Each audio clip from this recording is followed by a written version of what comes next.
మనకు బలమైనది.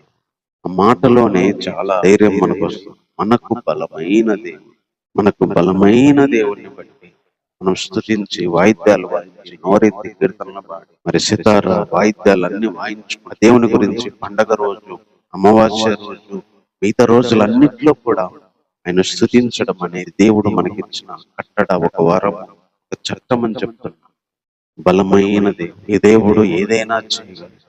మాటతోనే సమస్తాన్ని సృష్టించగలిగిన వాడు, మాటతోనే ఎన్నో కార్యాలు జరిగించిన వాడు. తన శక్తి ప్రభావం ఎంతో గొప్పది.